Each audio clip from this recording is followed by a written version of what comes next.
All right, so moving down the chain to the elbow. Incidentally, this is the last set of new classroom content before the midterm exam in 2 weeks. Midterm is 2 weeks from today, so ideally no new material next week.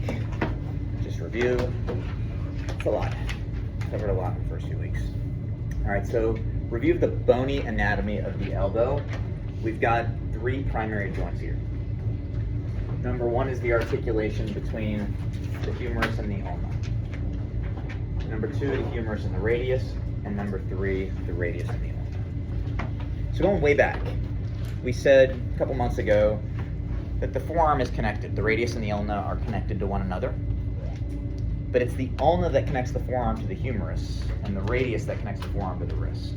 And we can sort of see here, but I think it's better depicted in this next image, that it's really the ulna that has good stability, good osseous stability with the humerus.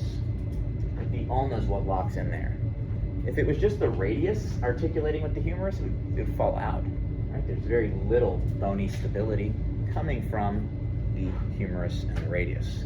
So primarily what we think about as the elbow, by some accounts a hinge, by other a modified hinge, is the humeral-ulnar articulation. The distal end of the humerus, the trochlea, is convex. It's like hourglass.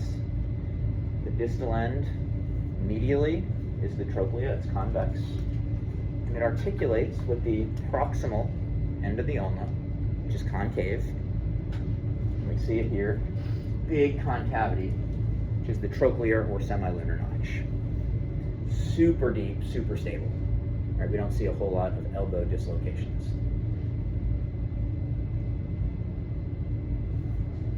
Second joint, humeroradial. This is, again, much less stable.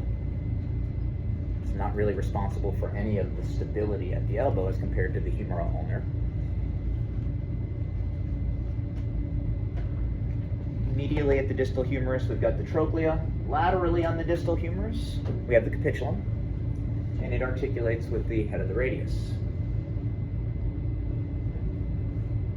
Wouldn't spend too much time worried about the shape of synovial joint, but by most accounts it's like a modified hinge pivot. So we get some of this. There's also some of this that's spinning around on the capitulum. And then lastly, we have our proximal radial-ulnar joint. And we'll see it nicely depicted on the next slide. The proximal radial-ulnar joint is just the radius sitting on the ulna. The radius sitting on the ulna, the proximal end. What's that? Exactly. We'll talk about the annular ligament in a minute. So the distal radial-ulnar joint sits down here. It's structurally separate from the elbow, but it's usually talked about collectively with the proximal because these two joints move synergistically. They work together. But the radius sits on the ulna right here in the radial notch. The radius is convex, and the radial notch of the ulna is concave, which will have implications for our radial-ulnar joint mobilizations, right? Convex moving on a concave, osteo and arthrokinematics are in opposite directions.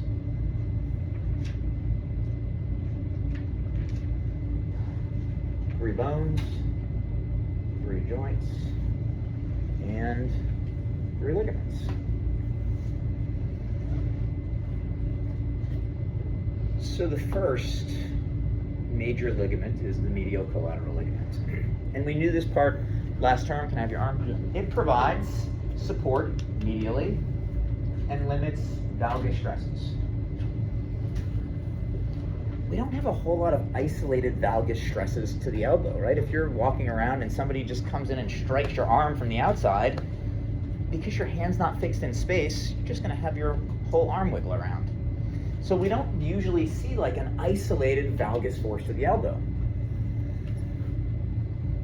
What's the most common way, this is from your reading sheet, what's the most common way that this is stressed? Throwing. So, I don't have a ball, this will have to work. If you're in this position,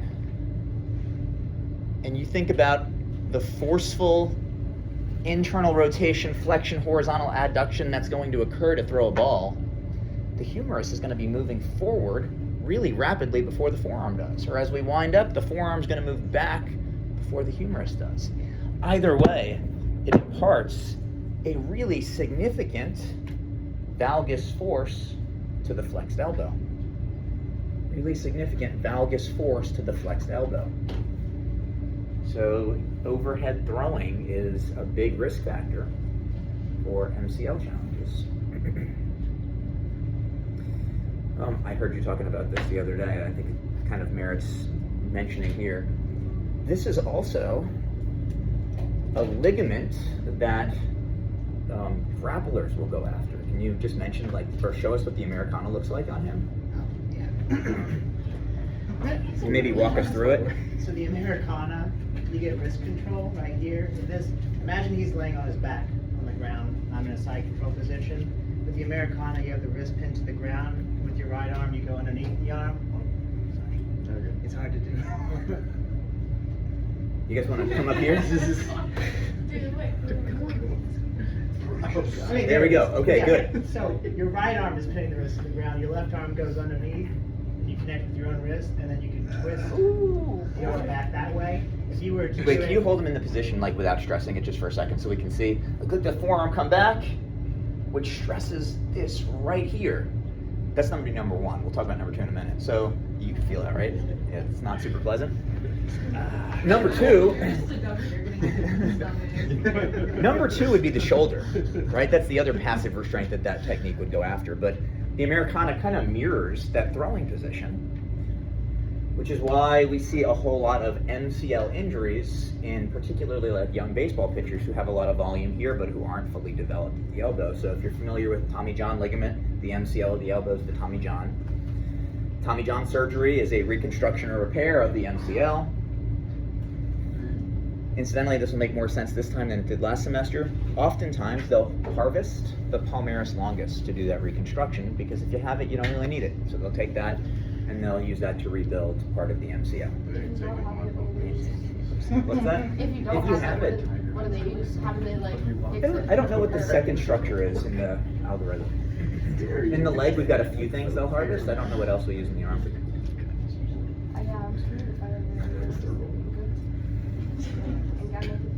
So that's the MCL. Next one is the LCL, lateral collateral. We knew this last term. It supports the elbow laterally against varus forces. And like other joints, these are the static restraints, but we also have dynamic restraints. If we think about the other structures right here on the medial aspect, FCR, FCU, some of those muscular dynamic structures can actively support the MCL. Laterally, we don't see a whole lot of description of this, but the Anconius is kind of in a good position to support the LCL. So, big picture, just like all of the other joints, we've got static restraints enhanced by the dynamic. If we're treating a patient status post MCL sprain, we can't do much for the MCL directly, right? Time and surgery. What we can address are the dynamic restraints that support the medial aspect of the elbow.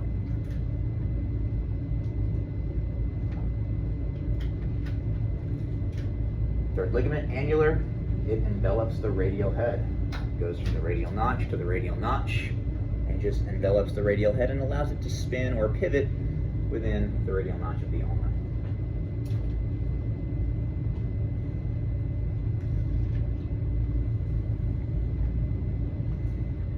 Moving to bony anatomy of the wrist and hand. Again, forearm connects to itself, ulna connects the forearm to the humerus. Radius connects the forearm to the wrist. So the radiocarpal joint is the distal radius, which is really robust, right? The radius gets bigger as we move distally. And by some accounts as well, the space holder, the menisci, the triangular fibrocartilaginous complex, they articulate with the proximal row, specifically the first 3 carpals, the scaphoid, the lunate, and the triquetrum. Here's our radiocarpal wrist joint. It's condyloid joint, right? It allows for sagittal plane flexion and extension as well as frontal plane, radial and ulnar deviation.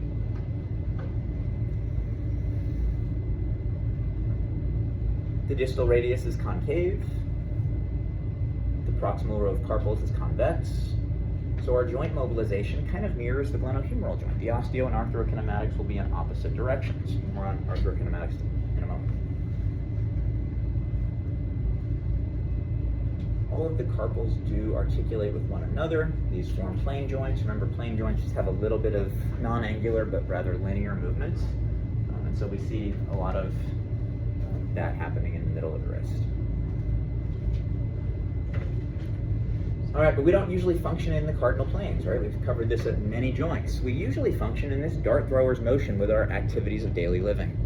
When you extend your wrist, you're inclined to slightly do this, radially deviate. When you flex your wrist, you're inclined to ulnarly deviate. If you try to move opposite this functional pattern, and this is one of the questions on there, if you try to move differently, it's really hard. I think it can be hard to flex and radially deviate, right? If we're going to radially deviate, it's a whole lot easier to extend. So most of our functional activities occur in that diagonal.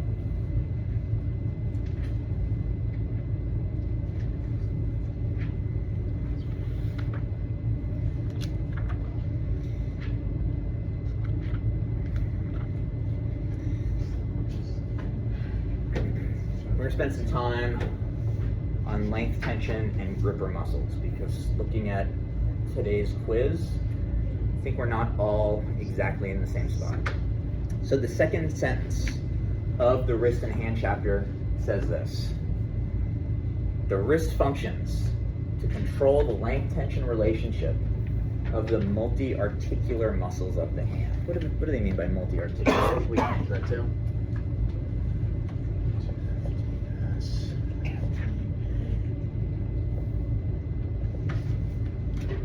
The wrist, like out of all the things it could say it functions to do, the primary function of the wrist is to manage how long the extrinsic finger muscles are.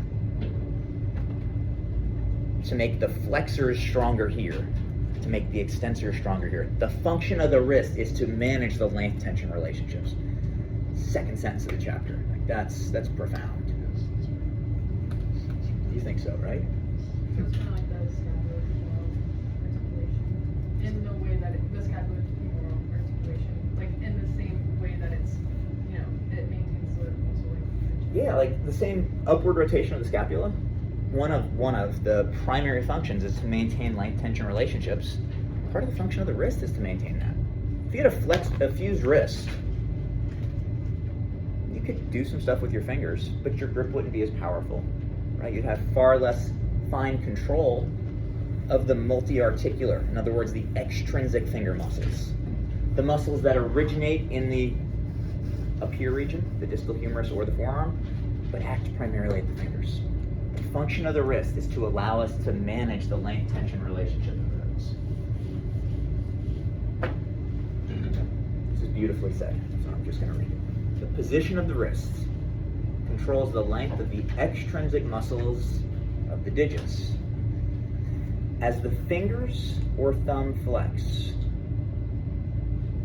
the wrist extensor muscles must stabilize the wrist to prevent the FDS and FDP or FPL from simultaneously flexing the wrist. We're going to pause there. Muscles are dumb, right? Muscles are super dumb.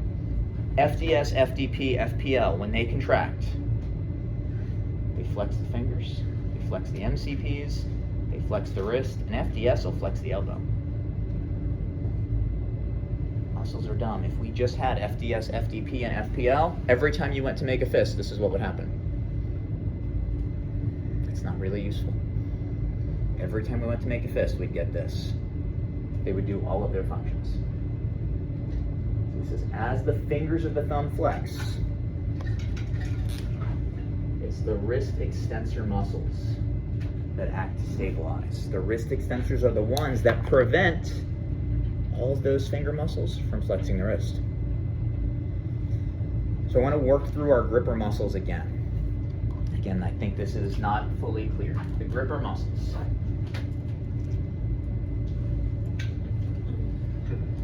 They've already identified some, right? FDS, FDP, FPL.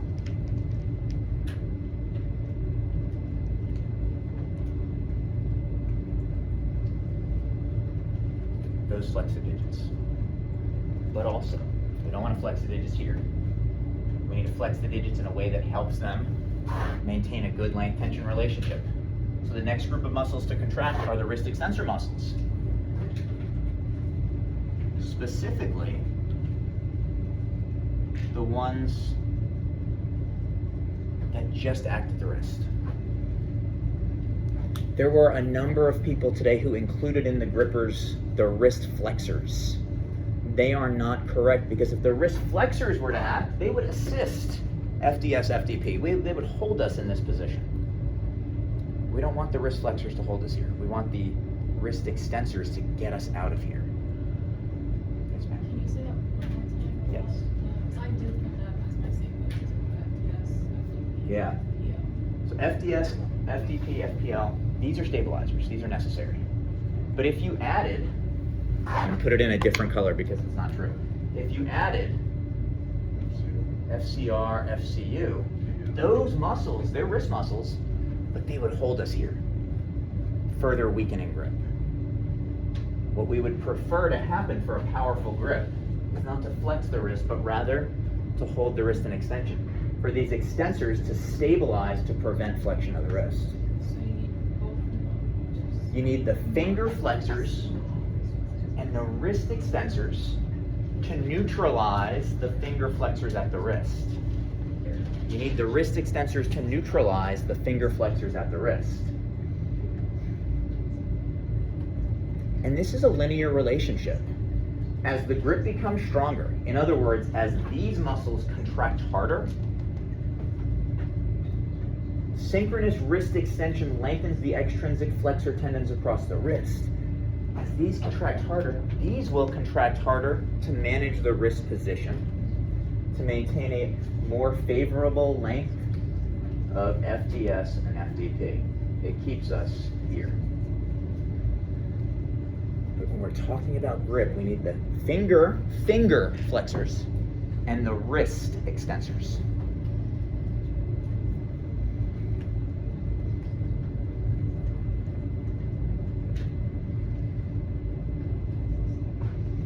And as we move up the chain, we talked about how it's helpful to have the cuff active as well, right? To keep the humerus from falling out of socket. So the rotator cuff muscles contribute to maximum grip strength also. Would you need the elbow extended as well for maximum? There's a little bit of conflict with elbow position, which is why I don't spend too much time on it. Perhaps. Slightly bent? Probably find something to support a few perspectives there.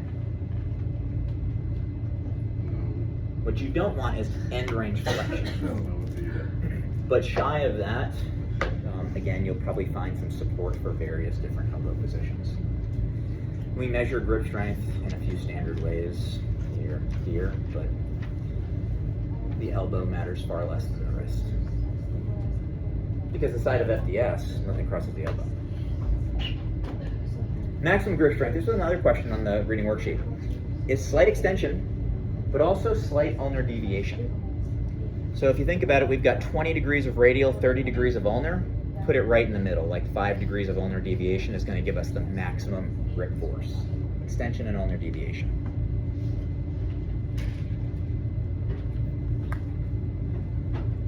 Why do you think that's so? What's that? Why do you think that's so? No idea. What structures of the, is it like the ulnar styloid process and the styloid processes that prevent like the opposite motion of the direct motion? So in the plane we don't move it, like is it what structures? Yeah, so flexion and radial deviation tends to be limited by the scaphoid, very big. I don't know why extension and ulnar is as limited as it is. Maybe it's just exalted, I don't know. You know, it seems less mechanically limited, at least personally.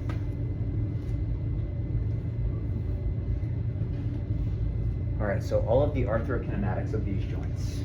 Again, this jumps back into chapter 5, and we'll do all of these mobilizations in class next week. Loose pack, or resting, or open pack, or position of comfort, all synonymous terms. If you hurt your elbow boo-boo, would anybody put their arm in this position? No. No. This is absurd. Would anybody put their arm in this end range flex position? No. What would we do? Probably like this.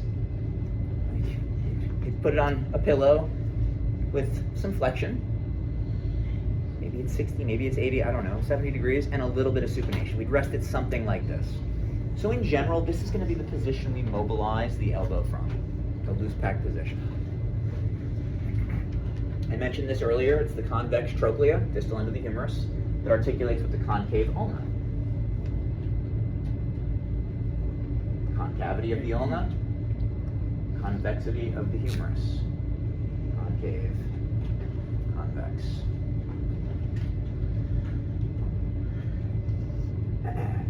At the radius, convex capitulum, concave radius.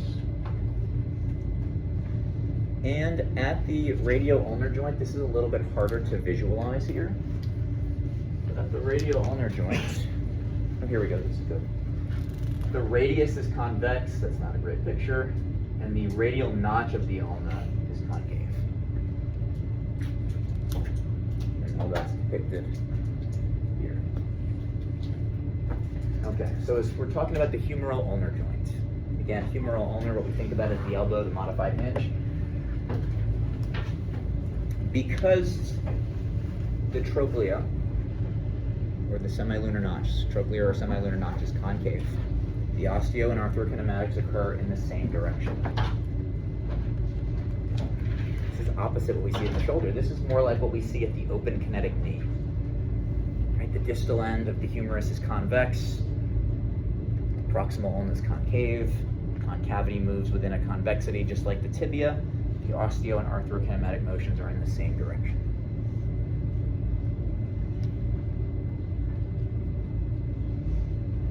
As we look at the radial-ulnar joint, the radial notch of the ulna is concave, the radial head of the radius is convex, and this mirrors the monohumeral joints. When a convexity moves in a concavity, arthro and osteokinematic motions are in the same direction. I want to walk us through, I'll do that for you for a second. Okay, and then at the wrist is a little bit easier to visualize, I think, than the elbow. Radiocarpal loose pack position is neutral sagittal plane with just a little bit of ulnar deviation, right in the middle of the range of motion. The carpals are convex. The distal radius is concave, so it mirrors what we know at the shoulder. When a convexity moves within a concavity, the osteo and arthrokinematic motions are in opposite directions. Here are the mobilizations we're going to do. We're going to do a humeral ulnar distraction. Pull the ulna away from the humerus for general mobility. The radial head movements are probably the two hardest to feel. Convinced some people's radial heads don't move at all. But we'll have a few folks in lab with really mobile radial heads. Here's how to think about this one. Again, radius is convex, radial notch of the ulna is concave. The convexity moves in a concavity, like the shoulder, osteo and arthrokinematics are in opposite directions. If we push the radial head posteriorly, the osteokinematics are going to be opposite that. So if we push the radial head back, we get pronation. And it's alliterative if that's helpful. Right? Posterior glide for pronation. But if we think about my radius, like extended with this marker, if we push the radial head back, it brings the thumb and distal radius forward. Posterior glide for pronation. But if we bring the radial head forward, again, what we get osteokinematically is opposite. An anterior glide of the radial head will improve supination.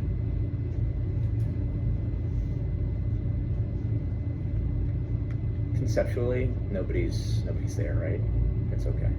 We'll cover it in lab Monday. It does. It does. We're still going to mobilize it a little bit anterior and posteriorly. And again, depending on who your partner is, you might be like, wow, this really moves. Or you might be convinced it's fused. That's why it's helpful to feel a whole bunch of elbows. Because the radial head is only doing pronation, it's still back here. You got it. Yeah, the radial is not leaving the annular ligament. It's staying there. And again, like this is the biomechanical explanation. Really, if the radial head is stuck and we have limited pronation supination, go both ways. At the wrist, this is easy to visualize. It mirrors the shoulder very nicely. We're going to do a distraction. That's good for everything.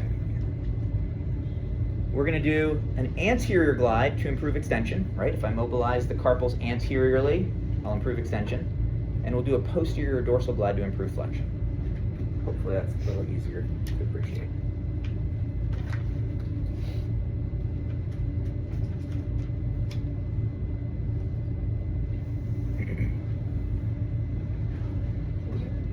Yes. No problem. Okay, so let's talk concave, convex. We'll do the distal end of the arm, the wrist. The distal radius is concave. The carpals are convex. We're going to mobilize the carpals. Mobilize the carpals. That's our distraction. If a convexity moves in a concavity, like the shoulder, the osteo and arthrokinematics are in opposite directions. So if I bring his wrist anteriorly, what is that improvement? But if I bring it posteriorly, then it improves flexion. My positioning wasn't ideal there, obviously. Does that make sense? More sense?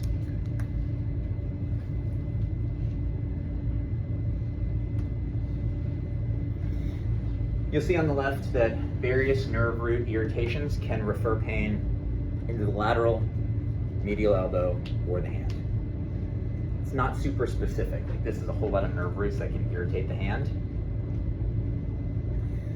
More specifically, however, we have a lot of nerves that can be irritated at the elbow and wrist and hand. The ulnar nerve is a bit new for us. We haven't talked about the ulnar nerve yet.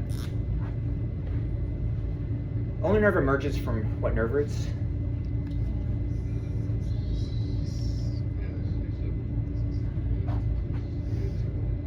I heard a few wrong and I heard one right. CAT1. CAT1.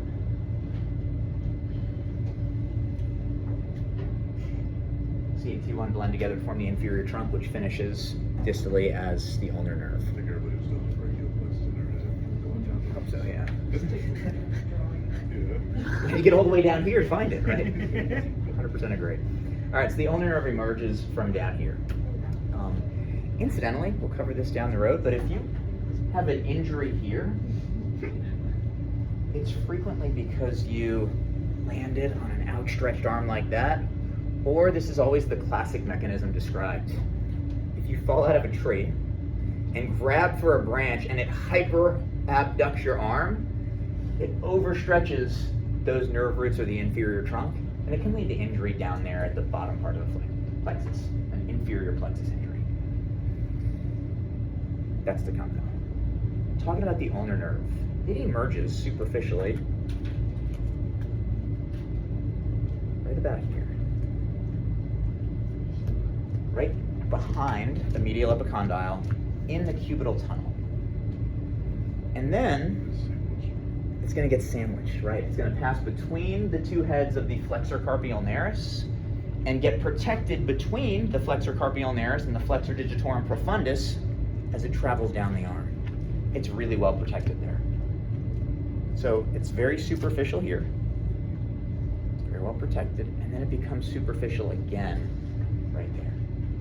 So the ulnar nerve is going to pass through the cubital tunnel, not the carpal tunnel, the cubital tunnel. And it's going to pass right here through the ulnar tunnel, or Guillen's canal. Guillen's canal, or the ulnar tunnel, as a reminder, is formed by the pisiform and the hook of hamate. So if you have like a fracture to the hook of your hamate, we're worried about the ulnar nerve being involved. When my, what's that? So I was convinced I fractured mine. I was catastrophizing this. I was digging a hole with a shovel, and I hit something really hard, and so the shovel just banged up into the hook of my hamate, and my finger went numb. It was just a little stinger for a couple minutes, but I was like, oh, that's the end of that. But also, we have like 15 minutes, Joy, so there's no urgency, but you're welcome to join. We're talking about the ulnar nerve. I think I'll pass. Okay. Okay, I'll come grab you.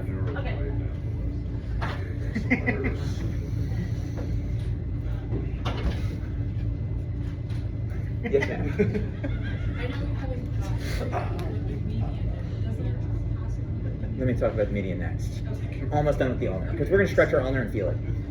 Incidentally, when my son broke his elbow, he had a medial epicondyle issue. And it wasn't surprising that with the medial epicondyle being involved, there was ulnar nerve symptoms. So, like, this is cool and all when you write it on yourself, but let's feel this one. We've done these before, but it helps to feel. We're going to feel the ulnar nerve. So I'm going to be your mirror image. You're going to do your right arm, I'll do my left. We're going to take your scapula, your right scapula, set it down, depress it forcefully. Put it in your back pocket and hold it there actively. Then you're going to match up hands with me. You're going to flex the elbow. You're going to extend the wrist, extend all the digits. Forcefully extend the wrist and flex the elbow. And some of you might already feel a little bit of tingling here. Now we're going to abduct, externally rotate, and pronate. Keep your shoulder down. And so what we might feel, and you can keep going if you want, keep the shoulder down, is tingling or numbness somewhere through the ulnar nerve distribution. The funny bone, the lateral aspect, the medial hand. Right, everybody feel that? That's the ulnar nerve. These are the locations where it can be aggravated. Feeling something. Radial nerve. That's all the nerve roots, right? It emerges from everything. A little variation between sources, but radial nerve, we can make a case coming from all of That's these. just.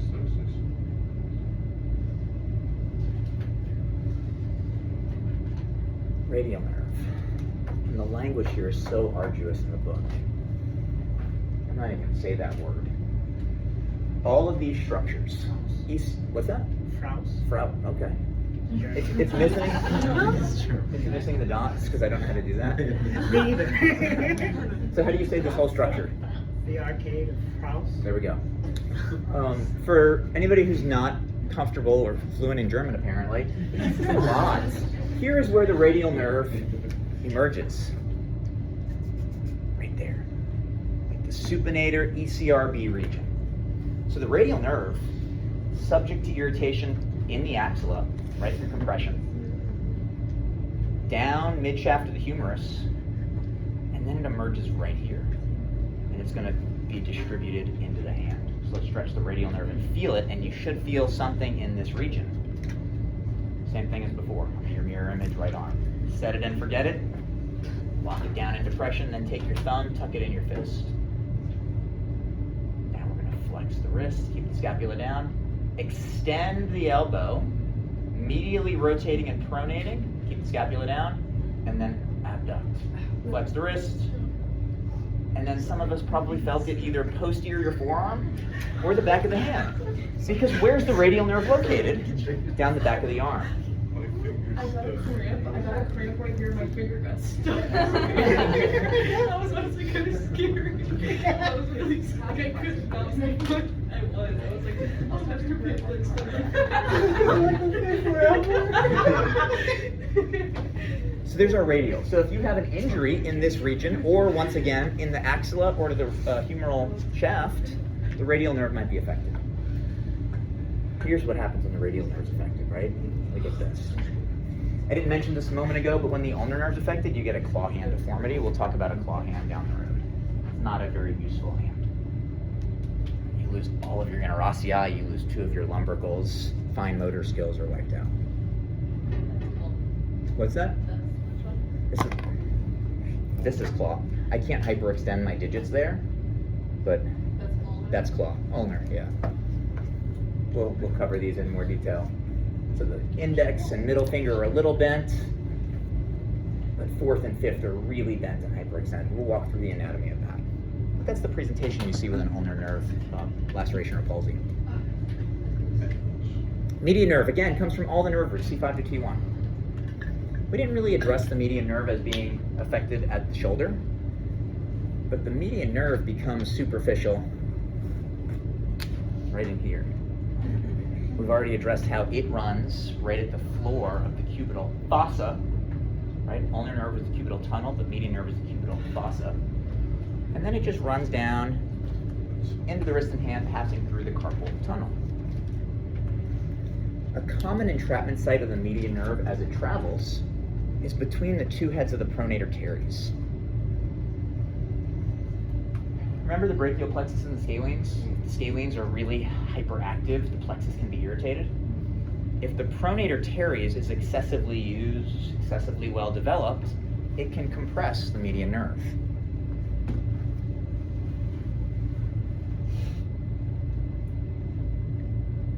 And then it emerges in the hand.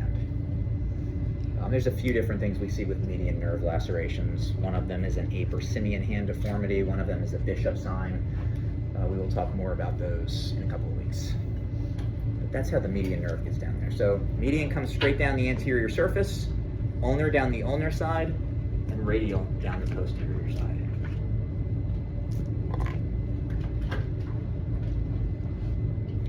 Okay, given just our timing of lab, I would like to propose moving the wrist and hand quiz from Monday to class next Thursday. Is that agreeable to everybody?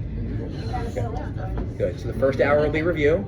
The second hour of class next Thursday will be, the first hour will be the quiz. The second hour will be review. Perfect. The next hour is going to be enjoyable, so go take a break. See you back at 10:15. I need somebody brave to volunteer for something cool. Well, you're on break. Think about it. You're good. You got it? Oh, I love this. Okay. She's gonna punch you in the face. Well, I can't do what I said. All right.